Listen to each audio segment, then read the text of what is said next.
welcome back. Our next speaker, fresh from across town, angst-ridden traffic jam, which is why we changed the schedule earlier, not a little flustered. It gives me great pleasure to introduce Tudor, because she's Romanian, which is great, becoming known on the international stage. There's loads of talent in Romania, so I want to see at least 5 of you speaking at international conferences next year. You know who you are, or maybe you don't, but apply anyway. So Anna is Romanian. She uses the baby dino on Twitter, but I can reveal that she is not a dinosaur, in case you're thinking of running for the exit. She's enormously talented and does crazy things with maths and CSS, and she loves tigers, and this is going to be great. So, ladies and gentlemen, Anna Tudor.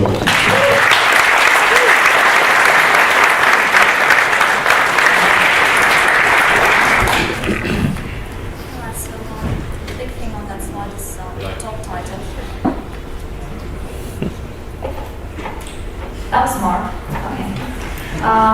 The bigger thing on the slide is the top title, and the little thing at the bottom, for which I picked great contrast, is my Twitter handle, where I tweet a lot of cat pictures, like a lot of other people do, nothing unusual. Except my cats kick their cats' asses. And you can probably see this talk is going to be about CSS. In case you didn't know, CSS stands for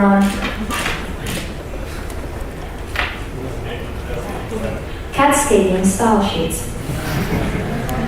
And I actually felt tempted to say cascading cat style, and that was totally not planned or anything. Anyway, I told you my cats kick ass. So, I have to say I'm a bit of a CSS addict, and that's because CSS is amazing. You can do tons of things with it these days. It has evolved a lot, and it's not used just, for arranging text on the page. It can do, well, on-click action. Like, you have a button and you open a menu, you select and deselect elements, you have tab navigation, you play, pause animations, and then you can emulate infinite motion. Like, in this case, where you have a prism that unpacks itself infinitely, and then you have rollers that roll themselves and unroll themselves, and you have a box that turns out to be an X that unfolds into a box that turns out to be an X, and then you have cubes that switch position around another central cube. And in case there was any doubt in your mind, this is CSS, and this is the code for it. It's HTML, CSS, Node.js, and I am not cheating, there is no JS imported. This is pure CSS. So, and same with the rollers. They're coded, same, Node.js.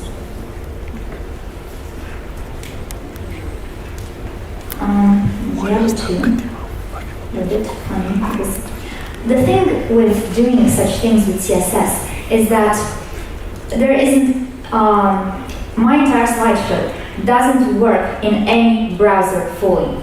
As you can see, this one is a bit weird in Firefox, so I need to switch a bit.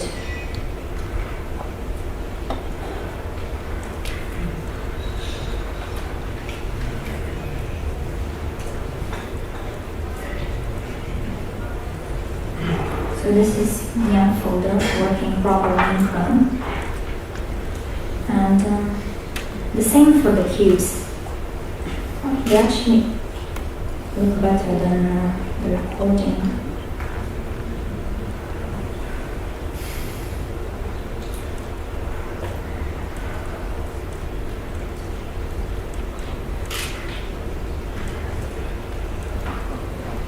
So these are the cubes in Chrome.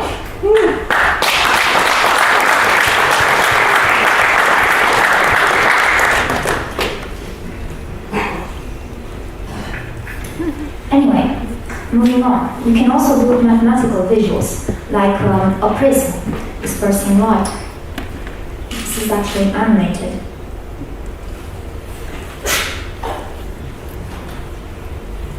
Or you can do this kind of thing, particle animation. This is just a lot of distributions set as each distribution set as a keyframe, and I'm just animating in between all these distributions. So, and this is something like a mesh of Christmas lights, which waves in 3D. And this is a hypercycloid, which gets drawn onto a circle. And the number of these blue curves inside the circle is determined by the ratio between the small pink circle and the big yellow circle. Right, moving further, we have charts and graphs. This one, the first one, is actually the graph that gave me the idea of coming up with inverse trigonometric functions in sass, because sass doesn't have a lot of mathematical functions. You get some if you use compass, but not even compass has inverse trigonometric functions. So I ended up writing my own inverse trigonometric functions using Taylor expansions, approximations using Taylor expansions. The second one is a pie chart, and then I have a multi-donut one, and the last one is a graph, animated, and it's done with just one element. Wait. And again, no JS, not even imported. Yeah, this one is animated too. Let's switch.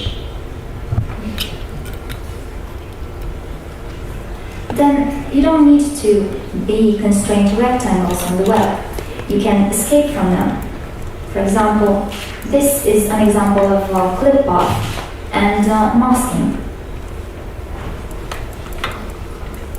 And this one, again, won't work in Firefox. So,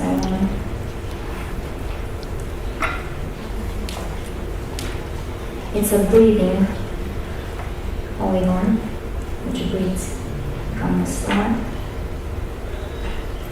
And this one,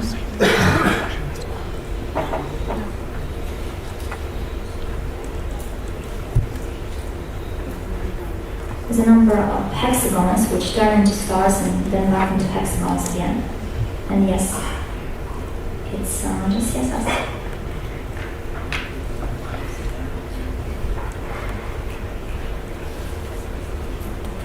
Alright. You can have 3D, you can morph solids, 3D solids.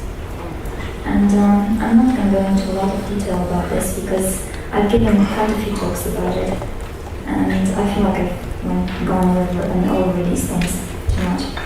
And then you can have 3D surfaces. Like this one is a panoramic, a 360-degree panorama. And it's going to take a bit to load because it's a big-ass image.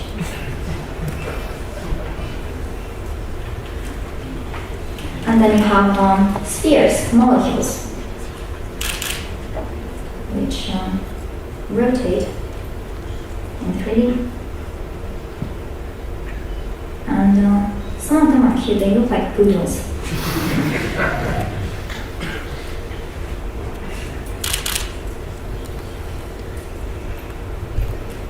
I hate you.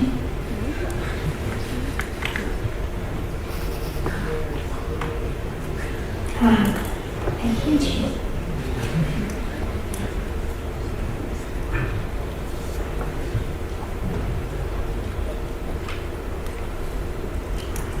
Or you can have 3D surfaces. This is a mesh that stretches in 3D.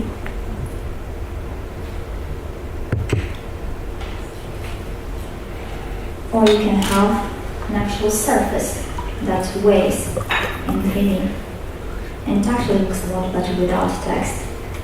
Text looks dirty, but that's the state.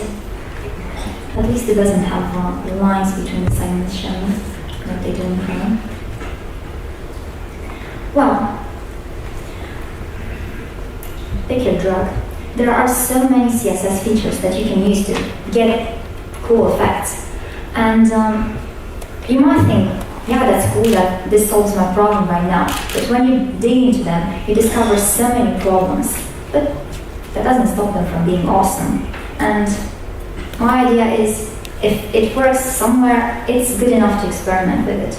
And you have transforms, box shadow, text shadow, linear gradients, radial gradients, the calc function, CSS shapes, clip path, masking, animations, transitions, filters, blend modes, variables, both direct in CSS as from processors, which give you logic, give you loops, functions, you can write your own mixins. Then you have report units, which are absolutely great, and one of my favorite ways to use them is in combination with calc and other units, because it just makes my slideshow flexible and everything. Then you have exclusions, you have the checkbox hack, you have flexbox, previous stock, you have the grid layout, you have border radius, you have border image, which I wish could have evolved faster, like in the rhythm of other CSS features, because it seems like not much has changed for more than 2 years. Then there's supports, there's toggle, and there are pointer events. A lot of things. And I think experimenting is good. I think pushing limits is a great thing. It's good for satisfaction. It's good for making me have pride in myself and what I can do. And it's a good brain exercise. It's certainly better than just sitting on your butt and doing nothing and not trying to evolve. But this doesn't mean you should use these kinds of things in practice, because they're very unreliable. As I said, my entire slideshow doesn't work fully in any browser, which is why I've kept switching so far. These are the reactions to one single demo I tweeted last week.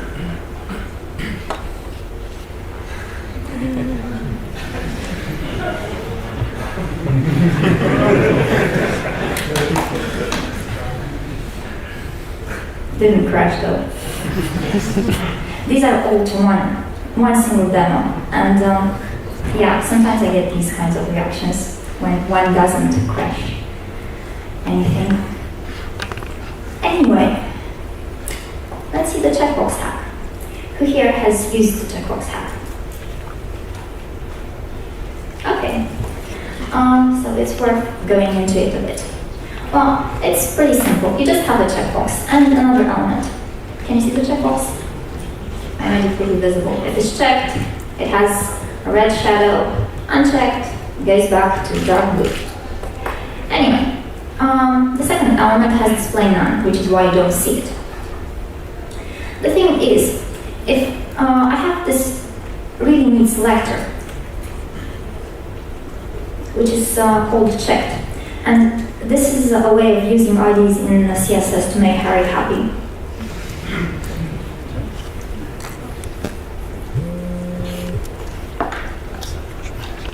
Except not like this. It won't work. It won't work like this.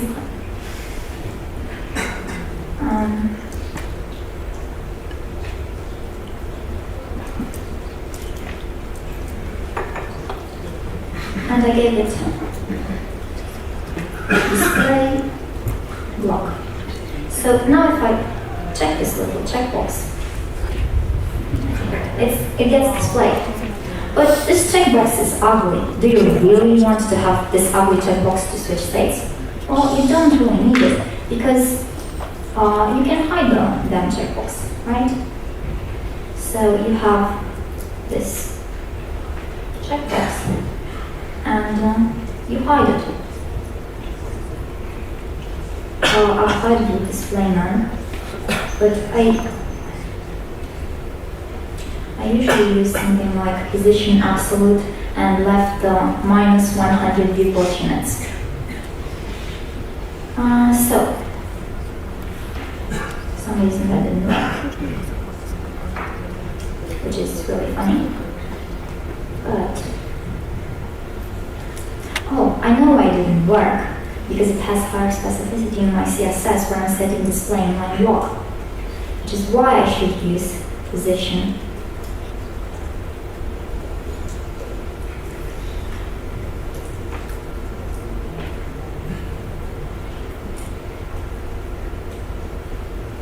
Good, but now I don't even have a checkbox to click to change states. Well, this doesn't matter too much because I can just put a label for the checkbox. Label, hi.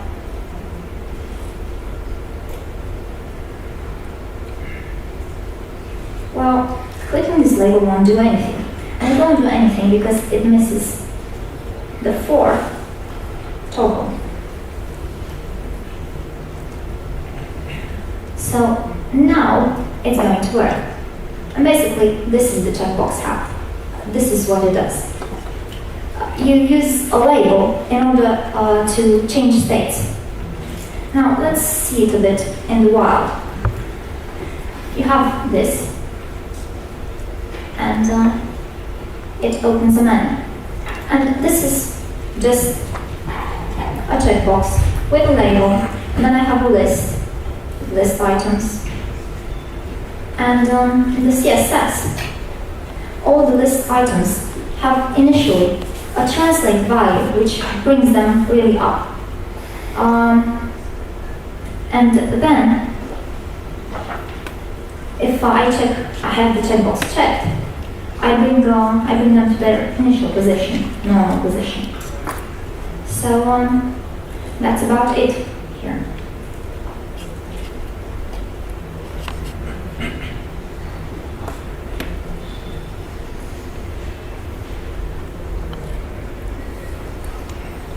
Consecutive clicks different action.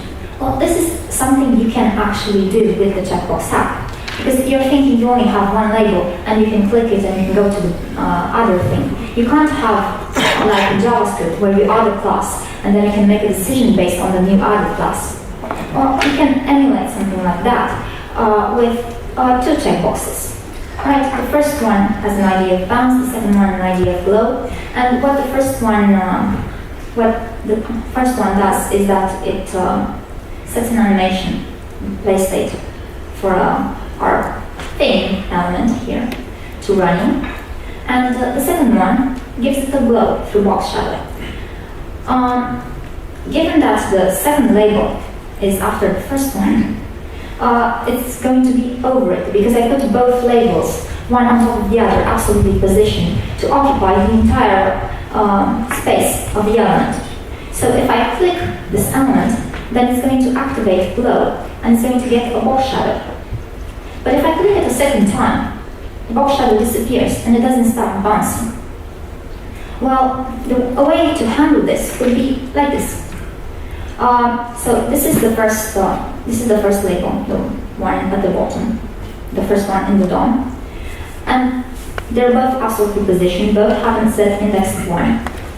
This one is not clickable because it's under this one. This one is clickable, and when I click it, the second checkbox gets checked, and the label gets a z index of -1, which is smaller than 1, so it goes at the bottom. So I can click the first one, and clicking the first one checks the first checkbox and gives the first one a z index of -1. So now they both have -1, but the second one is before the second one. The first one is before the second one. So the second one is on top again, and if I click it, it unchecks the second checkbox, and it gives it a z index of -1.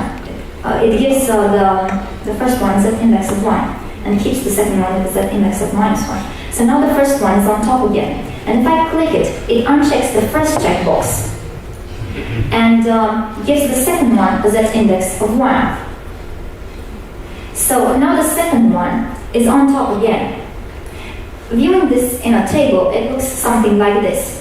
So at first, in the first stage, where both are unchecked, red means both unchecked. They both have z index 1, so the second one is on top. Second state, second checkbox is checked. And the first one is on top because the second one gets -1. Third state, both checkboxes checked. They both have -1 z index. And this means that the second one is on top again. Third state, as you can see, first one z index of 1, second one a z index of -1. What you can notice from here is that the second one gets a z index of -1 when at least one of the checkboxes is checked. And the first one gets a z index of -1 when both checkboxes are checked. Which means that you need to have both of them checked for the second one to have a z index of -1. And you need to have at least one of them checked. And you need to have both of them checked for the first one to get the z index of -1. So that would mean something like this. I need to have an input checked thing laid on for globe and input checked. That's not going to be right.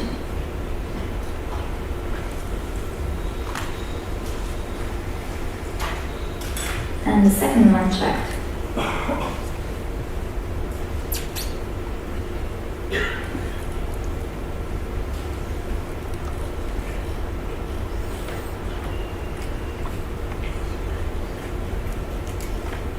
Bounce to get the z index -1. And this gives you the correct order of the animations. So this one gets up and starts bouncing, and I click it, and it stops bouncing, but it's still glowing. And I click it again, starts bouncing. And you can change multiple states this way. So, the radio variation is pretty simple, except you have radio buttons, and they switched in between two states. And this is pretty much the same thing, as you have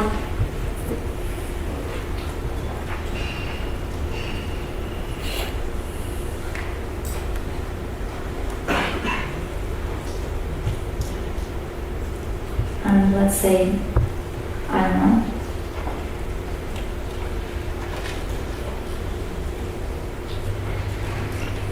rotate the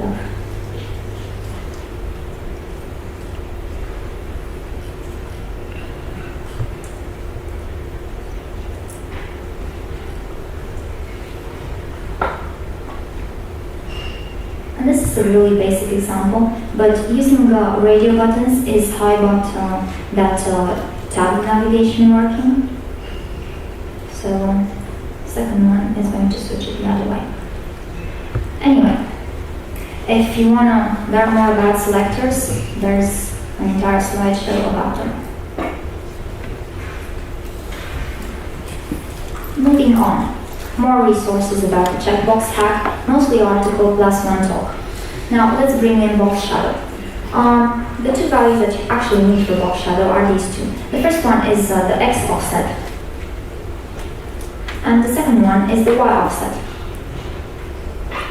You can also have a third one, which is the blur radius. And this one, as you can see, blurs this image. And the clearer it gets, the smaller it gets, the clearer the image gets. And the bigger it gets something like 1.1.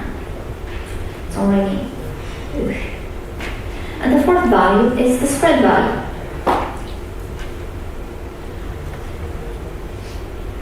Now, this isn't very obvious, but it becomes more obvious like this.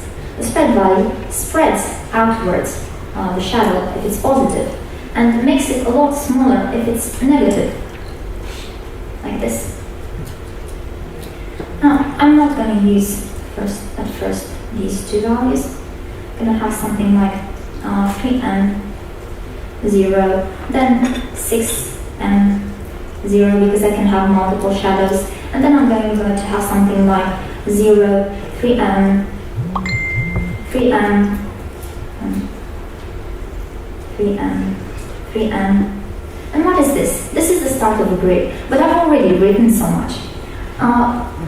And I don't want to write, 7,000 shadows just to get a nice grid.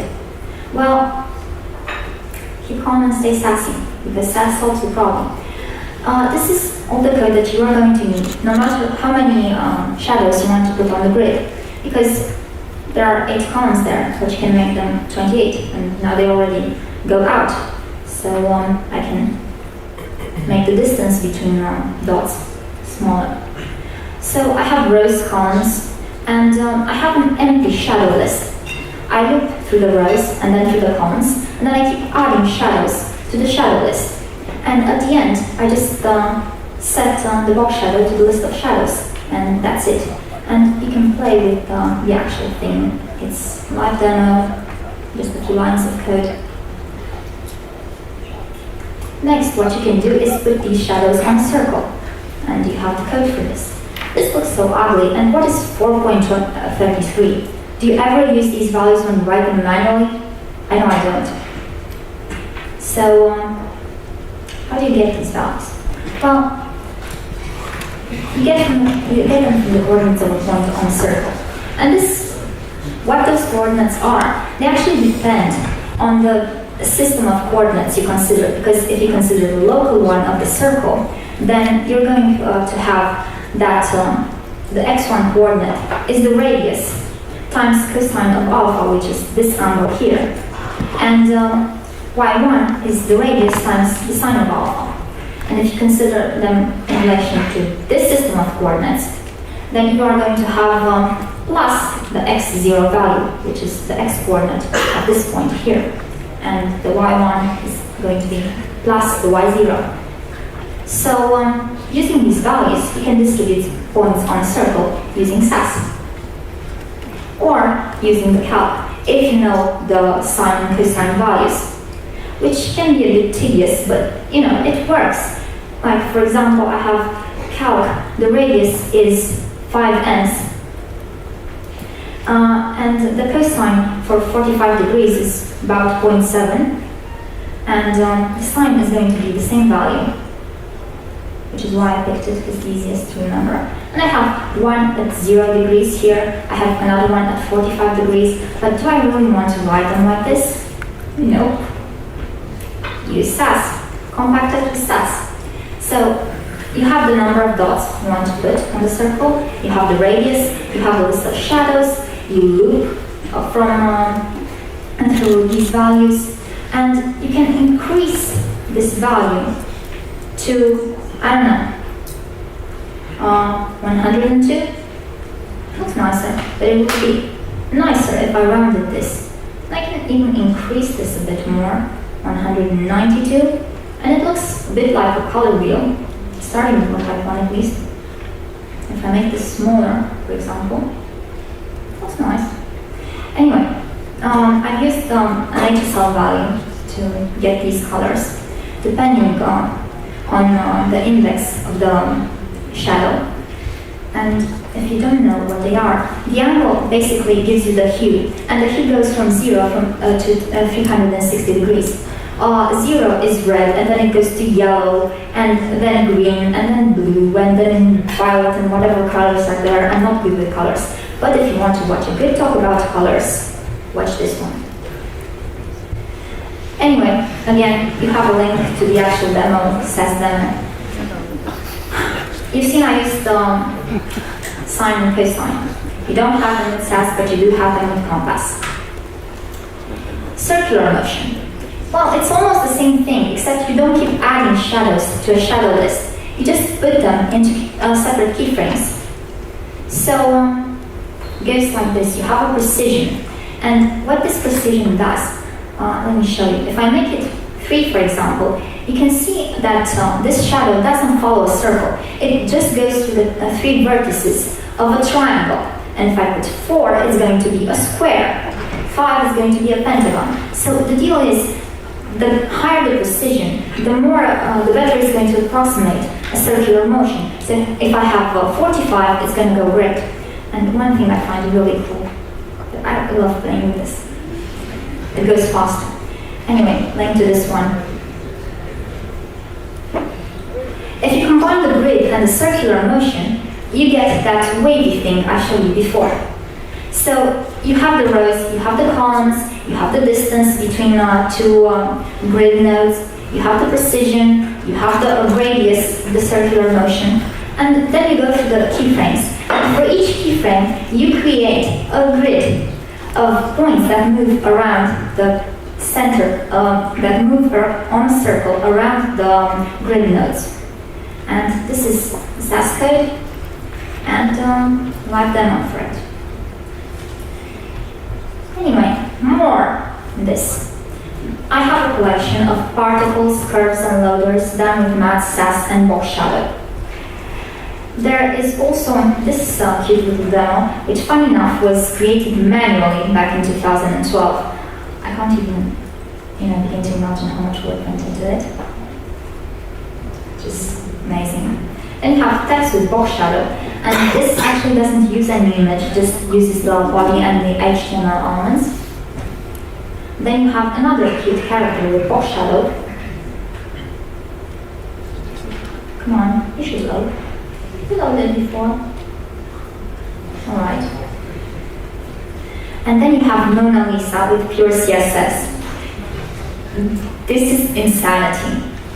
So there are 7,500 lines of box shadows, and this reproduces Mona Lisa. And no, it wasn't done manually. There is a tool that converts images into box shadows, which is crazy, but it's fun.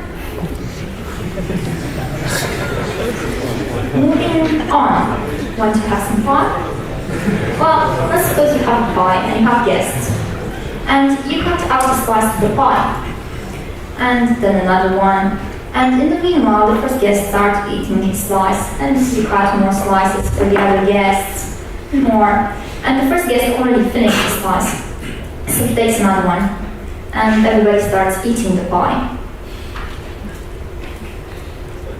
And do you believe me, this is done with CSS? Well, let's see how. The 2 different click actions. I've explained you the checkbox hack thing. But to tell you the truth, I didn't use the checkbox here because I'm lazy and I like to use JavaScript. But you can do it with checkbox hack.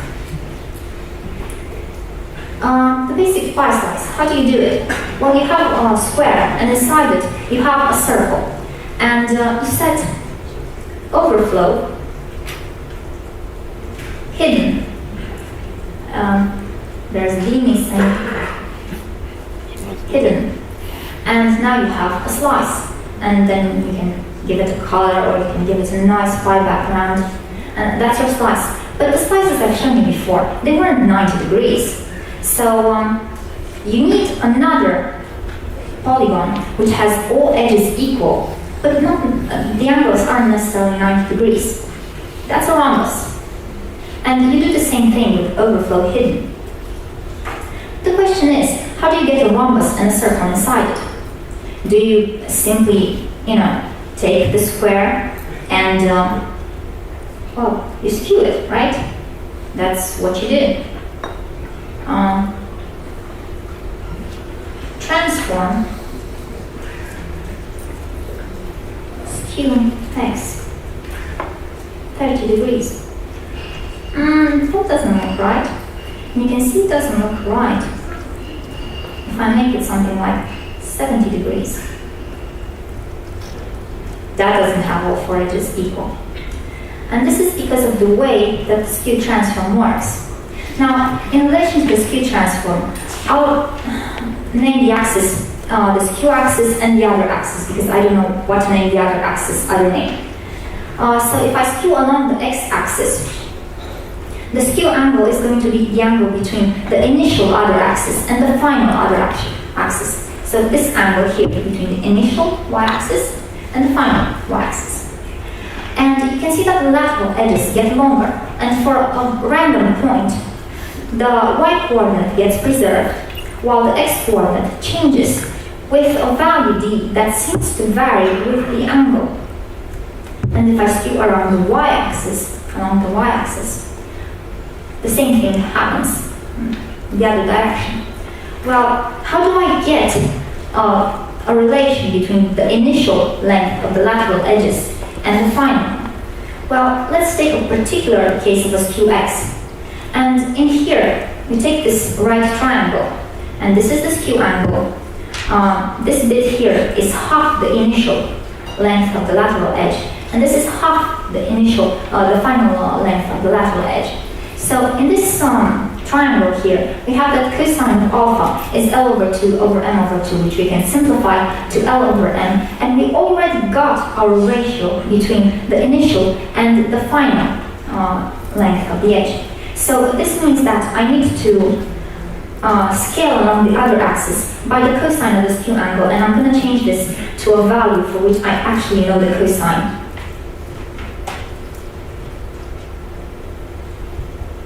This is going to be 0.5. But the thing is, the circle doesn't look a circle anymore. And that's because I need to undo the transforms from the parent. I need to undo them on the child or on the pseudo element. It doesn't really matter. Child, pseudo element, same deal. So I need to undo the transforms. And how do I undo these transforms? Well, I undo them in reverse order, first of all. And this is going to be 1 over 0.5, so that's going to be 2. And below. And this is going to be minus the skew angle, so minus 60. And you can see that if I just give it, remove this overflow hidden, this is a circle. So this is how I get the basic pie slice.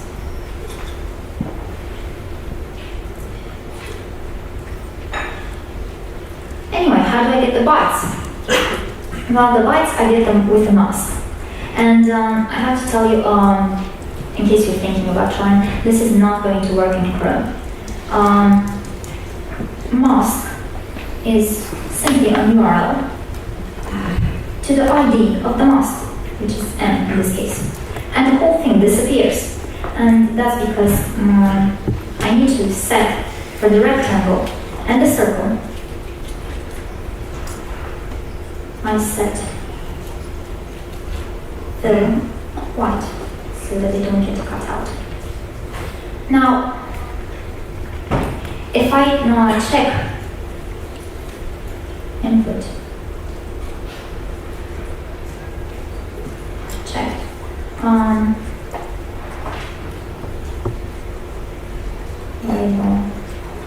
circle, and they get filled black when I check them. No. Black. So now when I click, I get a byte in this. But I don't want all bytes at the same time. I want them one by one. Well, then I can apply a transition delay for this. So I have input checked. So I'm going to start with the last one. So for the last one, I'm going to have no transition delay. It's going to be 0. So it's going to be and last of type 2, because for the last one is going to be 0, and it's going to be transition delay, oops, not like that, 0.5 seconds.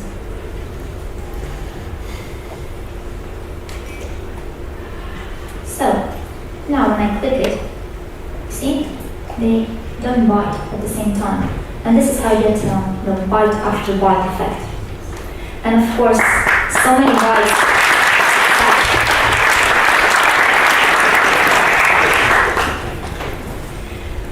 distributing elements on a circle.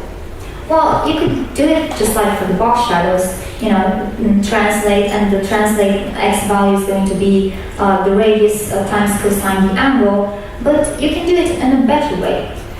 So you have transform, and you can rotate the element, and rotating the element rotates its own local system of coordinates, 45 degrees. You can see it gets rotated, and then you can translate by the radius, and it's on the circle, and changing this angle, it still puts it on the circle anywhere I want, you know.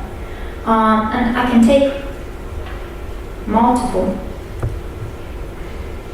such values and I can distribute them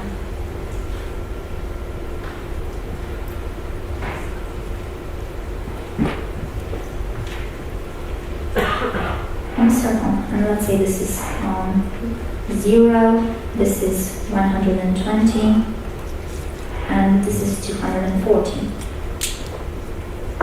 Because I'll just take 3 at this point, I'm lazy. 3. And this is going to be plus 4 and minus.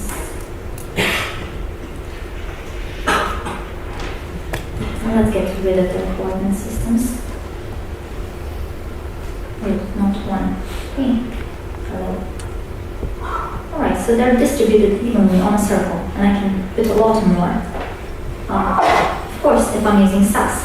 So I have this number, but it has to match the number of dominates, because if it's smaller, then it's going to be a gap in the circle, and if it's bigger, you're still going to have elements absolutely positioned stacked at the center. And this is simply, it takes the current index and it multiplies it by the base angle, which is 360 degrees over the number of elements you want to distribute on the circle. And then you translate by the radius. And again, there's a link to the live thing. Now, how do I distribute the y slices? Well, it's the same thing. They rotate around the circle, but they don't get translated outwards, so no translate. For the first one, it's going to be rotate 0 because it stays in position. For the next one, it's going to be rotate of the angle of the first slice. And the angle of the first slice is 90 degrees minus the skew angle, which in this case is 45 degrees. So it's going to be a rotate of 45 degrees. And I should change that to rotate 45 degrees. And for the next angle is going to be a rotate of the sum of the two angles before. And this is going to be 45 degrees from the first one. And the second one is going to be 90 degrees minus 60, which is 30. So I just add 30 more, that's going to be 75. So they are distributed nicely. How to pull a slice outwards? Well, I use translate after the rotate. Translate, let's say 2n's. But it went along the x-axis, don't want that. I need to rotate it by half the angle of its by half its own angle, which is 90 degrees minus 60 degrees. So that's going to be 15, which I add to this one, because two rotates one after the other around the same axis are additive. So I get 60 degrees. And this doesn't look right. And that's because I need to compensate for that rotate. And rotate minus 15 degrees. Minus, not 115. And this is how you pull slice outwards. So this is about it. Goes in.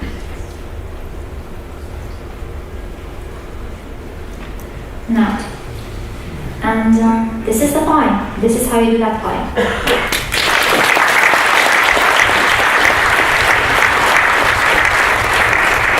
And of course, with sass, I wasn't going to write for all of them manually. So I feeded a slice angles list. And I gave it a previous slice variable, which I initialized with 0 because before there are no previous slices, so that's 0 degrees. And I take the slice angle from the list, for each iteration. And then I have this Q angle, which is 90 degrees minus the slice angle. Then I apply the rotate and of course the natural skew to get the slice and the scale. And then I reverse the scale and the skew transforms on the before element. And at the end of the loop, I increment previous slices with the current slice angle. And this global flag is so that sass doesn't create a new local variable here in addition to the global one, but this is just after 3.4, sass 3.4. Anyway, the link to the damn thing. This distribution, does it also work to create regular polygons? I mean, if I have a line, can I distribute lines on a circle such that I create regular polygons? Well, it's pretty simple. Translate 5s, right? So I get this one.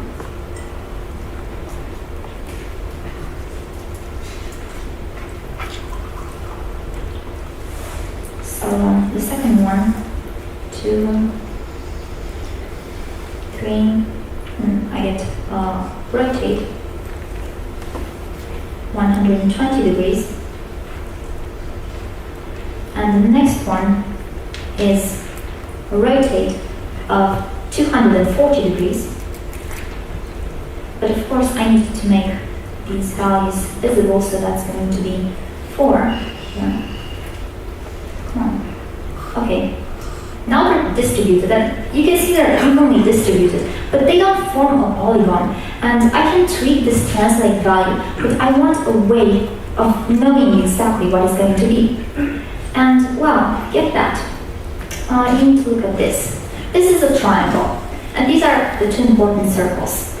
This is the in circle, and it's the circle that touches all the edges of the triangle at one point. And this is, the radius of the circle is the one that I need here in order to distribute these edges such that they form a polygon.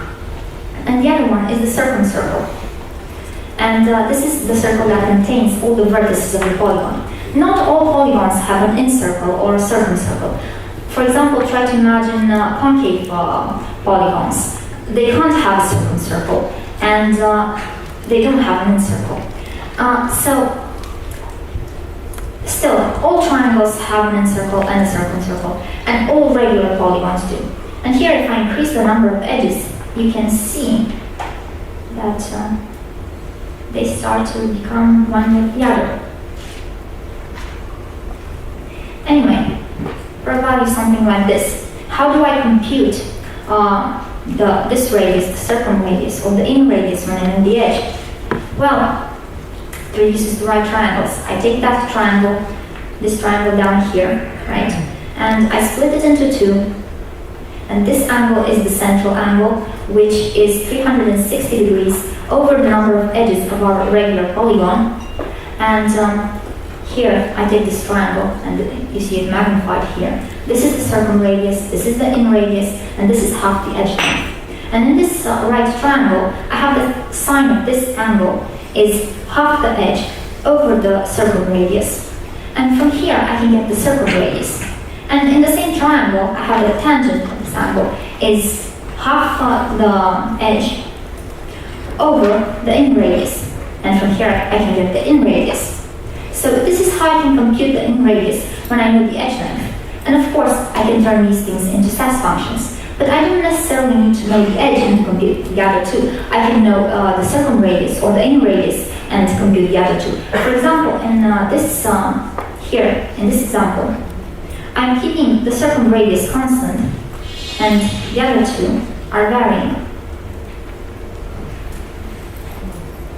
3D distributions. They're almost the same as 2D, right? So I can just have a rotate in 3D, like a rotate y 0 degrees, translate z of I don't know 2.9 n's, and now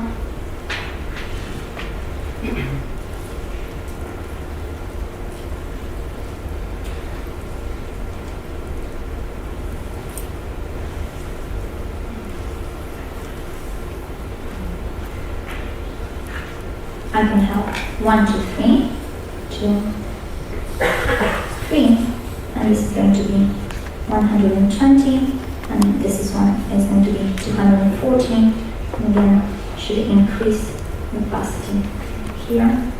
Hello, this one should be here. Alright, so this is obviously a prism, but you can't see it too well. You could see it better if I applied a transform on it.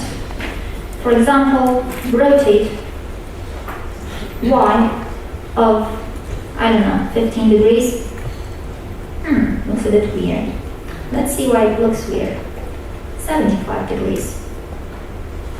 This doesn't look right. It doesn't look pretty at all. And why does this happen? Well, let's take a simpler example. Let's see how 3D nesting works. And I'm sorry for the background image, I just couldn't help myself. Anyway, you have a frame with 2 doors. The frame is the doors element, and the actual doors are the before and after pseudo elements. And you can see they're transformed in 3D. Now, if I apply a transform on the frame, a rotate, and by the way, this is the only actual practical use I've made of border image so far. Rotate Y 70 degrees. Now this looks flat. It looks as if somebody dropped something heavy on it. You know, just like Jerry drops something heavy on Tom, and Tom is flattened. Well, this is exactly what happens, because in CSS there is this property which is called transform style, which has a default value of flat. And the thing is, to make things 3D, you need to give it a value of preserve 3D. And this is why most of my demos don't work in IE, because preserve 3D value isn't supported by IE. Anyway, there are some workarounds around that. You can find them in a link to an article I've written, and the workarounds are pretty crazy, and I usually don't bother with them, but they exist.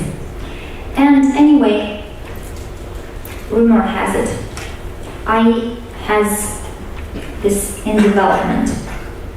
That's what it says here, in development. Anyway, going back, this is exactly what we need to make our prism 3D, real 3D. This is not the best chosen angle. Let's see, 175.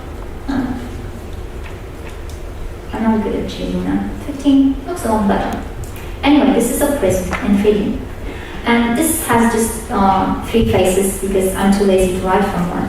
But if you want more, of course, you can use sass. And if you want more and more and more and more and more, and you keep adding lateral faces, then this prism can turn into a very good approximation of a cylinder. And you can get this with sass, of course, and increasing this end faces to a crazy number gives you a very good approximation of a cylinder, which is what you have seen from the inside when you saw that panoramic thing. That's the cylinder seen from the inside. So let's make things more interesting. Do you have any idea what adding the rotatex here does? Well, let's visualize it. So slowly adding the rotate. You can see they start rotating a bit, and a bit, and a bit more.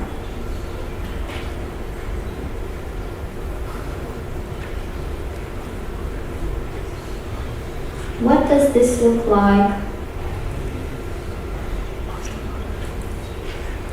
Well, I think it's a movie street. And this isn't very accurate, but it was just to show how you get it. And of course, it gets more accurate the narrower and you make those strips, and the more strips you have. And this is what I've done here. This one has 360 strips, and that's not a lot. I think I got past 3,000 elements in some demos. but those have a pause play button.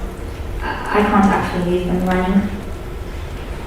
Some people actually use iframes on CodePen, and it just, if you have 6 iframes, those just kills it.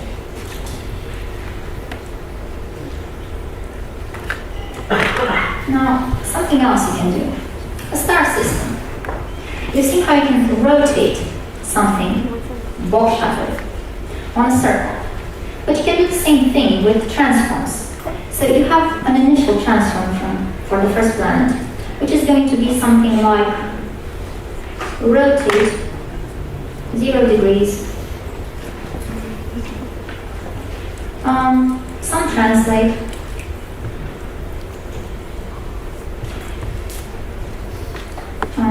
rotate 1, some translate Z, which is going to be, I don't know, 2 lengths.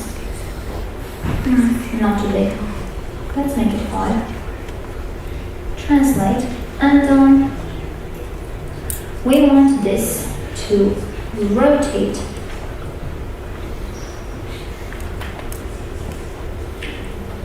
to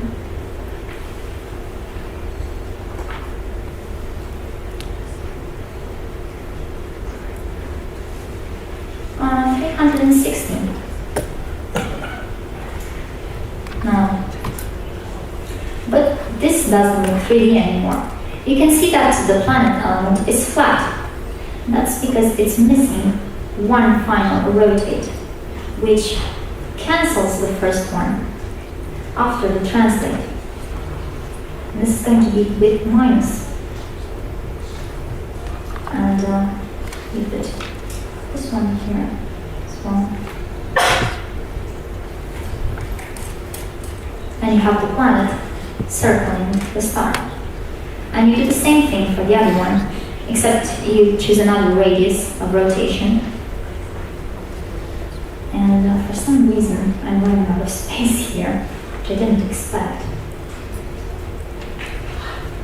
Anyway, it's the same thing,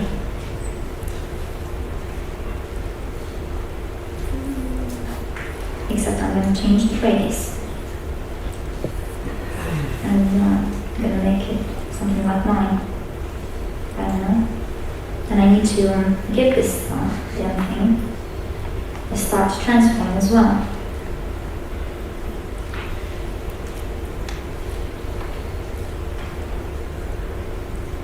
And again, I have the radius of 9. And there you have it. 2 planets circling their star.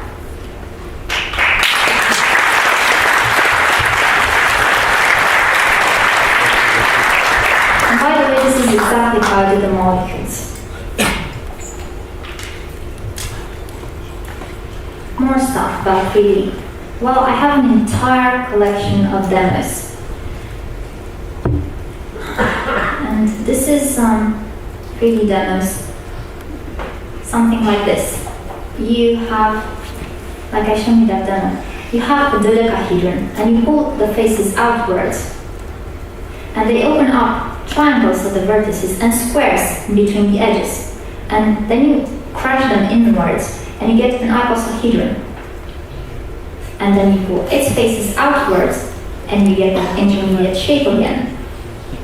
And then you go back to the dodecahedron.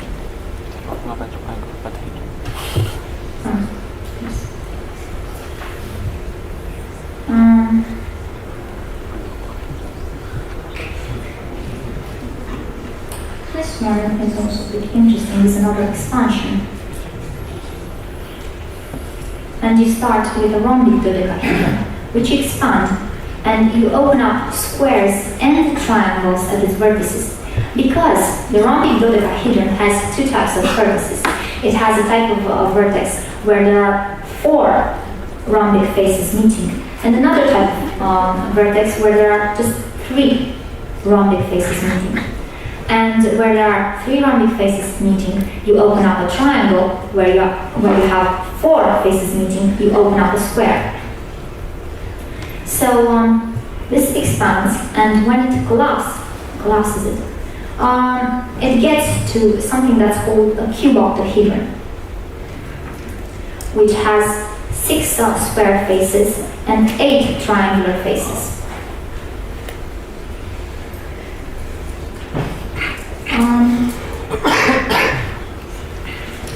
By the way, I don't think I've shown you something with linear gradients. Actually, this one uses radial as well. This is a cube with shading, and this is all done with gradients. Also, you can have something like a snap cube. This is made by taking a cube, and you pull out the faces, and then you twist them a bit, and then you open up triangles everywhere. And anyway, you can check the rest of the collection yourself. Also, I've given a talk on 3D transforms where I explain how to, in detail, how to get that regular dodecahedron expanding. No, that's not the one. But it still starts with a regular dodecahedron. And then there are CSS 3D surfaces, which are the ones that I've shown you before.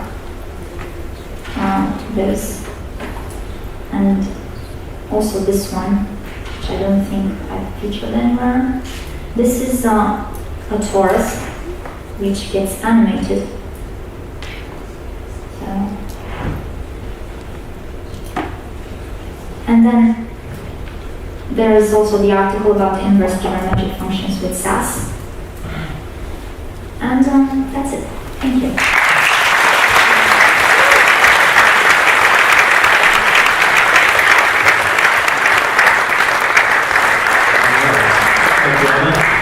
I'm playing the part of Bruce while Bruce figures out how computers work. So everybody will go, so we don't have time for questions, but I'm sure you'll be available to talk to people afterwards in the bar, so be sure to grab Anna and grill her on all your 3D CSS mathematics questions. Okay, so while we get Bruce set up here, I guess